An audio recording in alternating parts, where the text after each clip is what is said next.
Welcome to Life After the Show, Episode 3, featuring Clint and Harrison Nevel. And just look at us. Look at this setup that we have from Episode 1 in Airbnb to here. Yeah. The show. Yeah. Mike's sponsored by my wife, thanks to Harrison giving her the recommendations. So figured that if we're going to be doing this bi-weekly episodes now, maybe we're going to do 2 a week, we needed a better setup. So we're at the warehouse where Harrison's made everything happen for the last few years on YouTube. And hey, we're going to see what we can do with this new setup. Yeah, so we have a lot going on today. So we've been kind of toying around with the idea of more episodes, talking about more things, and getting them out quicker instead of once a week, because things are happening on the fly. So for today, we have some good stuff. The boys are making some noise. We had a New York Post article written about the podcast, specifically Clint and some words he said, and we believe they clickbaited what was said from Clint. We got some stuff with Yankees handling injuries. We got some stuff in the MLB expansion. Some good stuff today, and I'm excited. Yeah, I mean, hey, I feel like I'm back in New York again. You know, New York Post writing an article with a headline that didn't make any sense. I mean, it made a little bit of sense. They did use some of the words I said, but they certainly left out a lot of the other ones where I did say that the Yankees could win the World Series. So shout out to the New York Post for that clickbait. We're going to get you back on this episode, I think. So yeah, if you see the title, this is directly to just get back New York Post. And thank you for that. So let's just read the headline of that first. Let's just go with this. And it's a picture of Clint as the thumbnail. And the headline is, Yankees won't win the World Series because they do dumbass shit. Clint Frazier. They're not wrong. They're not wrong, but they're wrong. The context is missing from this. God. But hey, what's the name of the guy that wrote it? Matt Ehalt. Never met him. So appreciate you promoting the podcast. I even saw the name of the YouTube channel in there. A couple nice quotes. A survey that I think that went a little bit backwards in their favor. I mean, if you have the numbers. I don't know exactly how it finished, but I know when it was going on, I was leading the charge is correct. Yeah, so we've got that. So let's say what your original point was. Let's reiterate that. People might have watched it, maybe they haven't. Reiterate your point on the World Series, simply. Okay. The question was phrased along the lines of, can the Yankees win the World Series in 2025? And I said, yes, I do think that they're capable of winning it in 2025. I also said that they're capable of winning it many years in the past, and they will be capable of winning it many years in the future. But if they don't win it, it's because they do dumbass shit. I gave a point to the 2020 playoffs and a little move that they made. Could have used a few other illustrations to paint the picture of exactly what they did, but went with the 2021, and the New York Post left all that out and just wrote the headline that they won't win because they do dumbass shit. So thanks for that one, because I'm at Ace Pickleball Club playing pickleball the last few days. Had a few people come up to me and say, hey, I saw your article in the New York Post. And I'm thinking, fuck. Like, damn, I know what the headline said. Yeah, so yeah, you can really paint the picture of how I am as a person with that article, I guess. So appreciate the New York Post doing me dirty once again. Yeah, so this is kind of the beginning of the article. It says, stop listening to computers. That's ex-Yankee Clint Frazier's advice to the Bronx Bombers. Should they want to end their 16-year World Series drought? Goes into some of the quotes. They showed some pictures of Clint in the podcast. They did shout out the podcast, they said, recently on his Life After the Show podcast. So loving that. Love the plug there. And then at the bottom, they linked the video. So wow. Good journalism there. We appreciate that. But at the bottom, there's a little portion that says, do you agree with Frazier's take? And so they probably put this with the clickbaiting headline thinking, nah, Yankees fans are going to bombard and they're just going to go against Clint. And when you click yes, because of course it's yes over here, It is 82.06% yes and 17.94% no. That is 1,061 votes to 232. In my opinion, for old school articles and having a poll on it, that's some pretty good traction.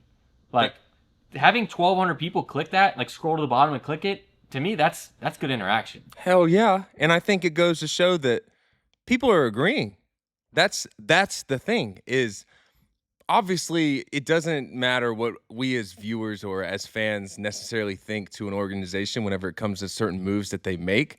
But that does go to show that I don't know, what would you say, 82% of the people that read an article from somebody that's apparently bitter as hell, like myself, saying those things, like 82% of the people agreed with it. So we're all using our eyes, and it seems that all of our eyes are working in the right way because we're seeing the game the way that I kind of said it. And ultimately, again, I appreciate the New York Post posting that survey because now it's letting me realize that, damn, hey, some of the things I'm saying are actually resonating with the people that are listening. So appreciate that.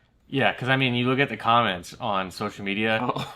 There's a lot of negativity, and the negativity usually comes to the top. But there's a lot of people that watch and support, and people come up to us and even say it, and we're not even in New York. So excited to one day do this in New York and get the people's feedback. That'll be fun. Listen, we've said it off camera, but I'm praying that the Yankees make it to the playoffs. Or the playoffs. Playoffs, World Series, we're going. I've even made the joke of like, I'm gonna set up on the fucking concourse and we're gonna do a live show right there, baby. So Could you imagine live from the bleachers? yeah. Yeah, I can. Insane. I The would- people behind us just screaming. Here's the thing, man. When you play at Yankee Stadium, I remember my debut, right? Because it's unlike any other experience. So there's so many people in the bleachers that are screaming your name, and everyone like they'll be like, Clint Frazier, and they'll do it until you turn and you do something. You give them a dance, you do a certain move. I want to be the guy leading the charge. I want to be screaming the names. I want to be that guy. So whoever's leading the bleacher creatures out there, come in the DMs and give me the opportunity to have your job for one day. Like, get this thing started. Yeah. So the playoffs. So like with them saying the conversation of they won't win the World Series, the playoffs. They're in the wild card hunt. We talked about it. Should we do an updated wild card hunt? Because have you looked at it lately? Yeah. I mean, I know that they played the Red Sox last night. I think they have the same record as the Red Sox now. They do. So they're at the top of the AL wild card. That I saw some highlights from ninth inning from Red Sox Yankees. The Roman Empire struck. Dude, that was a bomb. That was second deck, and it was quiet. That was crazy. Like for a rivalry of that, like everyone knows that's the best rivalry in baseball. Oh yeah, That's insane. For Roman to do that first game at Yankee Stadium, icing out the fans, because as a player on the other side, when that home run gets hit and you got one inning left, 3 outs, and Aroldis Chapman's coming in the ninth to finish the game, the way the tables turn and the Aroldis is on the other side, Yeah. like it's you just know, like, damn, that guy got us. But Roman Anthony is a beast, so they're gonna have a serious problem with that guy for many years because he just signed that extension. That, in my opinion, that kind of friendly contract extension. He signed for like $100-something million.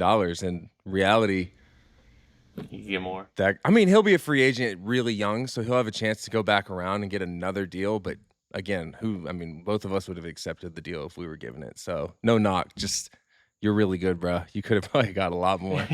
And he's proving it. I mean, this is just going to make his number go up. So looks like Yankees, Red Sox, Mariners are all there in the wild card hunt, and we want them to make the playoffs because, we've talked about it. If they're in the playoffs, we want to start doing some post-game reactions. We want to get on there and talk about what's happening immediately after, and I think you guys would like to see that. So we're evolving. We're not just going to be one thing here on this podcast. We're not just an episode a week. We're already 2 episodes a week, maybe going live. We're ready for it. We're figuring it out, Obviously, this is something that's new for me, figuring out how we're going to navigate this channel. And, it's not just going to be a bash on the Yankees podcast. I will give the flowers when the flowers are deserved to be given. But I will tell the truth about my own perspective. Again, everything that both of us are saying is our own perspective. So take it with a grain of salt. We're just here to have fun, see what we can do, engage with people, and make episodes that hopefully people like to watch. So again, the New York Post comes out of nowhere, writes that article about the boys, gets traction to the channel. Episode 3 is being filmed. We're talking about it. Ultimately, I think that's just a good way to show what the media does. I did allude in the last episode that the Yankees do deserve a little bit of a different media setup because of how powerful the media can be. So when you really see what they're capable of doing, if they're clickbaiting me and I'm not even a part of the team, imagine what they're doing to the players there. That's why you don't get their authentic selves whenever they give those interviews, and it's very vanilla and very safe answers. So, a tip of the cap to everyone involved. This has been a lot. It's been really good, and I think that can kind of segue into kind of one of the other things we want to talk about is just the injury stuff in the media, because there's been a lot of talk going around with injuries and if players are injured and how the Yankees kind of handle it. You have Giancarlo Stanton sitting out and then coming back, I think 2 home runs. You have Aaron Judge responding to Boone and crazy response. Like I feel like there's a lot that you can give insight on this. You've been talking about it, and I think it's been it's been like fed to us. Everything is all happening as we're doing these podcasts. It's like they're listening, and it's almost like they're enjoying it, Yeah. and they want the message to be proven within a matter of minutes or hours that, hey, what these guys just said on the podcast might actually be true, because holy shit, I'm saying things in the same day they're coming true, and my tweets are just flooding in like, this guy's telling the truth. I'm gonna keep doing that. So again, I said the thing about the injuries. I said that they get a little mysterious with the ways that they write these things. And I do believe that from being in that locker room and honestly being a part of some of the injuries that happened where they were very careful with what they were saying and the message that they would put out there, I think a lot of it has to do with people like the New York Post, people like those companies. Because again, I said in the last episode, that's a monster of itself. And the way that these media people write the articles and they bring so much attention to things, and then they can either create a problem or they can create a superstar. They can really do whatever they want with the way that they write those articles. But I think that the way that the Yankees have navigated those waters is they're very vague, and they leave a lot of imagination of what's actually going on with this player until they have to tell you. I mean, I said Stanton might be dealing with something because of the verbiage that Boone was saying, having a hard time recovering after 3 days in the outfield, and that's 3 days or 2 or 3 days after those games. So I'm sitting there thinking like, that's the same song and dance. I've heard that before. So again, like you said, Boone says something about Aaron Judge. Aaron Judge comes to the field and says, I don't know why he would say that. It's almost, again, like they're just wanting to prove the things that we're saying on this podcast to be true, because there's a disconnect somewhere between the players and Boone if messages are being put out like that. So I think that's 100% true. And I think what was going on with Aaron Judge was Boone made a comment about his arm. And what Judge exactly said is, I don't know why he said that. He hasn't seen me thrown for the past 2 weeks, so I'm pretty confident I'll be back to 100%. So it's like, when you have that disconnect happening, to me, it's not a great thing if Judge is saying, like, there should be like they should be in sync with their messaging of how this is. And when you have a player sitting there saying opposite of what the coach is saying, that's like that you already know that the media is gonna take that and be like, these guys aren't agreeing on anything. Like, what's the real true story here? and not just any player, like the player that they call the captain. Yeah, the big guy. Yeah, Because ultimately, I would go on record saying that, I mean, in an organization, there's power levels, right? And obviously, owner is the highest level. He has the ultimate say on everything. Below that could be president of baseball ops or GM. Below that is Aaron Judge. Like, he's higher up on that totem pole than you would imagine. And it's one, because he has the captain on his chest. It's two, he's just that kind of player and that kind of person in that org where for many years they're going to build off of Aaron Judge, and he's going to be there and be that guy that's in that lineup every single day that players are enamored with whenever they come over to be a Yankee. So if there's disconnect between that guy and then the manager, imagine the disconnect between a player that's not playing that often. And that's kind of the shitty thing, you know. I can say from experience on a few of my own injuries where maybe like my rookie year we're in Toronto and I was dealing with like an oblique issue, and I wasn't very vocal about it because sorry, I'm hiccuping. I wasn't very vocal about it because I didn't know how to handle that, right? I went on the IL and found that out through a notification from MLB.com's app. And I was like, what the fuck? I was so silent about this, but MLB's notifying me that I'm on the IL. I'm not even at the field yet. So just the way that the injuries are handled, it is, I mean, I'm not just gonna say it's only a New York thing. It could be other sports teams that we might not know exactly how they work and how they handle these things. But I do know from experience in New York, it's a little cloudy up there with those injuries, and that they are very mysterious. And the way that they word things certainly kind of paints the picture for you of this guy's dealing with something, but we just don't know what it is. We kind of know what it is, but we don't know if we know what it is because they're making you think like could be this, could be that, could be nothing. We'll find out. And that shit is crazy, bro. That is not. I don't know if it's a competitive advantage. I don't know if it's just for the media. I don't know what the fuck the reasoning is. Even as a player there, they're so mysterious with a lot of things that you find out as you go. Like, they were the only major league teams that I ever played for that you didn't know if you were in the lineup until you showed up to the field. That's interesting. So no text the night before. Hey, you're playing in the game. You show up to the locker room. Sometimes you get there kind of early and the sheet's not posted on the door. And you're just kind of sitting in your locker a couple hours from now having no idea, like, am I in this game or not? I mean, there were times that you'd walk by and boom, would be like, hey, you're in tomorrow. Like, appreciate it. Thanks. I'm going to get ready. But 95% of the time, it was like, I don't know if I'm playing. So if you don't know if you're playing and the injuries are a little muddy at times, there's just a lot of things that they kind of keep their cards to their chest as closely as they can in that organization, which is, I guess, good for them, bad for players, and maybe bad for fans if you want to know certain things. So Yeah, and so does that apply for like with Stanton in this scenario? Like, do you think a player who's more prominent, like a Judge, is going to get more like advance notice, or is there like would they show up and they're like, hey, you're not in today? they know they're playing. They know they're playing because of the checks that they're getting every 2 weeks in their bank account. That's really the difference, is that if you are one of those guys that's locked in on a guaranteed contract and it's a couple $100,000 a game, you're in that lineup unless something's fucked up. So, but again, not every person in that lineup is in the same situation as Aaron Judge and Stanton. So they do have a lot of young guys. I mean, there's certain people that, like Anthony Volpe's showing up to the field like he's the everyday shortstop. He's still young. He knows he's going to be in there. But Jason Dominguez is a guy that definitely is showing up to the field and has no fucking clue if he's playing or not. I mean, I'm seeing shades of Clint Frazier in this Jason Dominguez I guess, like big league experience. So, but again, you just don't know what your fate is usually in that organization, and they let you know.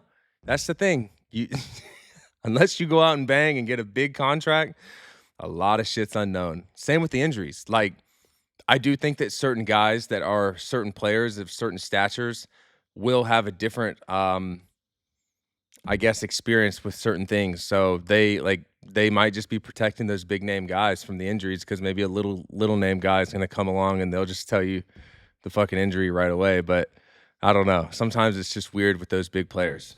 I think it's interesting is because when you talk about that, comes to my mind that like everybody looks at like a baseball player, NFL player, and they're like, you join, you get on a team, you're locked into that team, you're making tens of millions of dollars, and you show up every day and you play and that's it. But like MLB, there's players sent up, sent down, you go back to AAA, you go up, and like as a fan of baseball, you don't see, I mean, you hear it like when you see somebody's getting sent down, you hear that day in, day out, but like that's gotta be such a different take from like somebody who's at the level, because like it's one achievement to get to the MLB, to get to the NFL, but then it's like you're there and you go back and you go there and you go back, and I feel like that's got to be difficult. And like there's only a select few people who are like some of the top in the world that like a Shohei, like a Judge, who like have their guaranteed contracts that they're like, I know I'm coming here every day, my future is secured. Juan Soto, my future is secured, all that. But it's like there's so much more behind because there's the amount of people that are in there, and I get TikToks now with like NFL players where it'll be like the spouse of the player being like,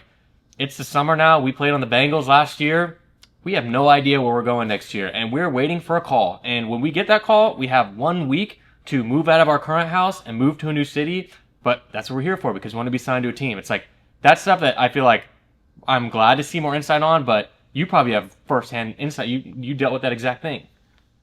I was on that shuttle bus going to and from Scranton to New York weekly. And that's the shitty part, you know? Imagine living in those apartments that I was living in. When I was up there, I did it. I fucking did it. And then whenever I was down in Scranton, I was living above a funeral home like on Saturdays can't even park in the garage because they have the parking lot full of funeral home visitors. So the experience is completely different. But again, you get to the major leagues, they give you 1 week of pay for your housing. They'll put you in a really nice hotel. After 1 week, figure it out. And so it's really hard because I mean, think about everyone's leases just in at their homes or their apartments. Like usually people are signing 1 year leases. You have to find companies that will work with you to find availability for these shorter leases. And it's 6 months. So you sign a 6 month lease and you go week to week, or you move out whenever the season's over and you go into a hotel, or you get sent to AAA or AA or wherever you're coming up from, and you have the ability to keep your apartment keys, or you can give your keys to the team and the team will take over your lease. But if another player comes along and needs a place to stay, they can get your spot. So it's shitty, man. It really is, because you're kind of in a situation where it's like, well, fuck, like I don't want to go through that again trying to find another apartment. Do I just keep it? I'm on AAA pay, and then you're living in above the funeral home in Scranton. You're just like, I'm just gonna give that apartment up because I'm depressed now. So it's tough. I mean, the life that baseball players live is not perfect. It's different, but it's not perfect. And the experience of Major League Baseball depends on a lot of it is your success. So you go out, you bang, and you keep that opportunity golden. You'll be in that lineup every day knowing that you're playing. But if not, again, muddy waters sometimes. Yeah, that I think that's super interesting. That you've mentioned that funeral thing to me before, which is funny that you're like right above a funeral home and you have to deal with all that. And it's to me that whole when growing up, you're like, I'm gonna go to the big leagues and I made it, I'm there, and it's like it's so much different when you, and I'm sure it's like that with every sport, like NBA, any high level sport. It's probably like that, but I mean, obviously it's a fortunate situation to go to in the first place, but I think it's cool to give that insight outside of it. I mean, yeah, there's that's a part of the podcast that we're going to be doing is I'm just going to give things to the public that maybe you wouldn't know, maybe you do know, but maybe you hear it from me and it just sounds a little bit differently than the guy that gave it to you in the past. So for us, that's, like I said, going to be a big part of the podcast, and I'll get open about things that we went through because my experience wasn't perfect, but it was a good experience overall. And the funeral home was a part of my process that I wish I didn't have to go through, but I did. And I think it gave you an extra incentive to try to get out of there as fast as you could and go out and produce in AAA. So, but I spent a lot of time there, and my bio on Twitter still says Scranton Rail Riders for life, baby. So we are a lifer. So there's a lot going on with the MLB. Something that I think that we should talk about is going to be the MLB realignment after expansion.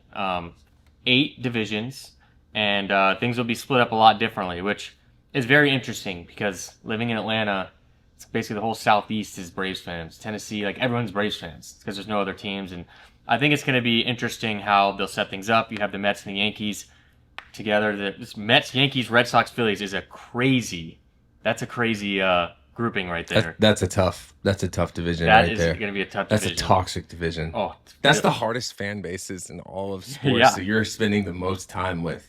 New York and Philly fans going back and forth. And Boston fans? Boston, yeah, I mean all of them. That's crazy. I mean, Mets and Phillies are also, that's like a heated little rivalry there. Yeah, I mean, I think with a lot of the mock drafts of these realignment divisions that I've seen, there's like maybe one or two, like if there's 4 teams in the division, they've added one from another one. They've kept it pretty much mostly the same, but I think the thought behind it is to mitigate the amount of travel that some of these teams are doing, because you do play in New York City and then you have to hop on a flight on the West Coast and it takes 6 fucking hours to get there, and you lose a few hours and you get to the field and it's just like, I'm dead.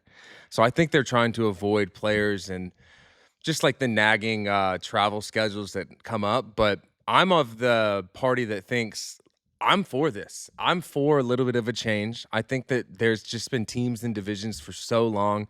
You've seen some teams go from the NL to the AL, like the Astros went from that to that. So there is the opportunity to make a little bit of a change and to potentially open up some new rivalries and ultimately just having like there's 162 games in a season. They can get creative with these schedules. You don't need to play the same team 30 to 40 times and then you're going to play that same team in the playoffs. Like there's just so many times when these teams make it to the playoffs, it's like they're going to be facing one of two teams in the first or second round every single time. So if there's an opportunity to create a new rivalry and give fans a new reason to hate another team or to love another team, it's good. I think change is good. They've shown in baseball they want to change a lot of things, whether that's with rules or whether that's with allowing new owners to come in. They're open to change, and I think that they should be open to this one. Yeah, and so there's two new proposed teams. Would be a Charlotte team and a Portland team. I guess Charlotte would kind of North Carolina's right in there in that pocket where it gets some Southeast representation. I could have seen a Tennessee team being a good one that could have been there. There's a Nashville. They could potentially do Nashville. Yeah, so that to me that would be in the Southeast, probably one of the best. I feel like a lot of people are in Nashville. You got a lot, like I don't know. I just feel like that would be a good spot because it's 4 hours north of Atlanta. You're kind of right in that pocket. But it seems like the Braves their division's not going to be the greatest at this point, which would be interesting. It'd be good for Braves fans, but not if you want the team. The team's not succeeding. I'm just stressed out about the Braves. They suck right now. It's warranted. Yeah. It's warranted with everything they've done in the last few years versus what they're doing right now. But tough season for the Bravos. One thing though, with these expansion teams that you just brought up, I heard something a few years ago, and again, I don't know if this is exactly 100% how it would be done, but if they do bring new teams into the league, the question is, what players fill that roster? And so from my understanding, there would be every major league team has a 40-man roster. So the people that don't know exactly what 40 players are there's 26 on the roster in the major leagues, and then there's 14 players in the minor leagues. So with that being said, the expansion teams would be chosen from people's 40-man rosters, from my understanding. So you would have the ability of a club to protect X amount of players on your team. And the ones that you don't protect are fair game for these expansion teams to take. That's what I heard a few years ago. I don't know if that's exactly how they'll do it, but if you're going to bring two new teams in and it's going to have 26-man rosters with 14 in the minor leagues, that's a lot of players that are going to get claimed off of other teams. So if you're for expansion teams, just know you might be losing some of your favorite guys that don't get claimed, because that's where else are they going to get these players from? They're not just going to be free agent players that are in the minor leagues. Like, it's going to be close to big league ready or big league players that fill that roster. So I know there's some players out there that are thinking like, this is a great opportunity, a new team, a new chance, and a chance to just go out and play. Again, a player like myself that spent a lot of time on that shuttle bus going up and down. If I was part of these expansion teams, you might be one of the guys that they build a program, or not a program, a franchise around. So it's good for baseball. I think it's good for baseball. It's good for fans, and I'm for it. I hope that they do it. I want to see some change in baseball. That would be awesome. I feel like there needs to be change, and I'm glad that they are doing things, but I feel like there has to be change. When you look at like other sports, and like evolving is the only thing that's going to help. If you stay in the same old ways, it's like you're just going to be stagnant there. There is a part on here about the postseason, what it would look like, and it says rather than 3 division champions and 3 wildcard teams, there would be 4 division winners and a pair of wild cards, which would be interesting. Obviously, that's down the line. Do we know exactly when, when this would kind of all go into play if it were to go through? Like, I think if Rob Manfred's going on the air and he's speaking about these things, that means we're a few years out. Yeah. There's going to be, like, they've been talking about a Portland team for a while. They've talked about potentially the owner of the Chicago White Sox relocating the White Sox to Nashville. He's not going to do that from what I read, but they're looking for a Nashville home.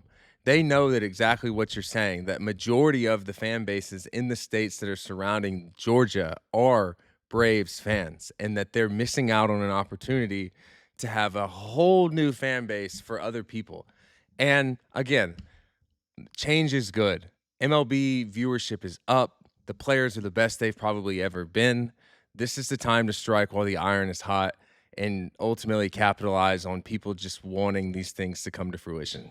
Yeah, and it says candidates include Nashville, Salt Lake City, or an MLB return to Montreal, and there's also Mexico City, which would have an elevation of 7,400 feet. That would be Nuke City. Yeah, That's all that is. that's a 500-foot home run coming from Aaron Judge. That is Nuke City. That is not good, in my opinion.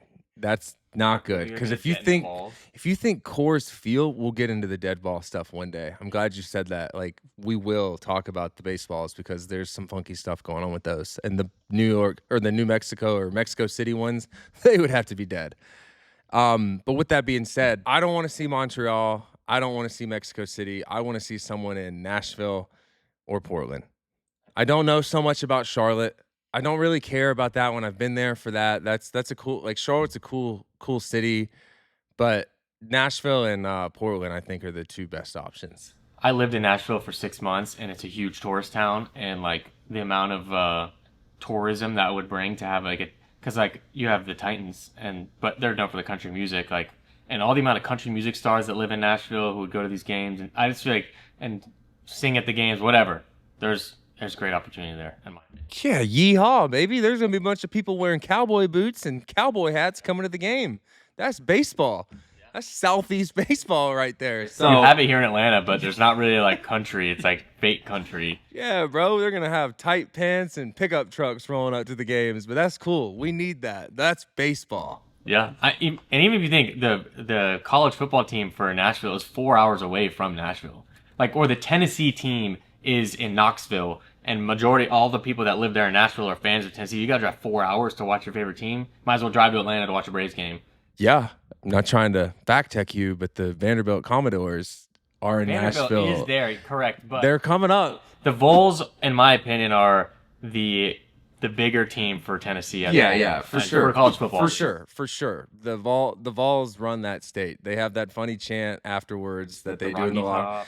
I was watching the SEC football thing the other day, and they got me hyped on the Vandy Commodores because they might be coming. You got Pavia as the quarterback, and that head coach is trying to change it. But again, this isn't a football. Yeah, this is baseball. So we could add a baseball to that state, and it just mixes in with the Nashville crowd and the Knoxville crowd that you're talking about that love their sports. Yeah, so I think if you're good with it, I think that's an amazing episode 3. I think we fired through this, and this was solid. Yeah, I mean, we're like we said, we're toying with the idea of a few episodes a week, maybe 2, shortening the videos length so you guys don't have to sit there and listen to me or Harrison ramble for an hour. Ultimately, this is a show that's willing to change with the things that the fans want, because I want this to be an experience that people enjoy. It's baseball, it's personalities, it's just 2 guys on a podcast talking about things that we talk about every day. So hope you guys enjoyed the new setup. We're at Nevel Warehouse. We'll talk about that number in the future. And Harrison's like shrine of his accomplishments behind us. So this is home base. Moving forward, we're back in the warehouse, and get used to this set. And if maybe we'll expand it. If you guys want to see certain things in the backdrop, let us know. We can have people give us recommendations of what they want. We can add things. I'm open to people sending things potentially that they want on the back. I have a PO box, so yeah, we can get creative with this. So ultimately, if you've got something that's worth being on that back wall, send it. I need it. If somebody wants to get some of the bleachers and send it here and put it up on the wall, please. That's vandalism. So No. You can buy the old Yankee Stadium seats, and I'll sit in one during the podcast if someone wants to send it here. That would be cool. Well, if you guys enjoyed this episode 3, please make sure to subscribe and like the video down below. It means a lot. Leave a comment. Give us your feedback, good or bad feedback. We're here for it. And thank you guys for watching episode 3. Yes, sir. Life after the show, baby. See ya.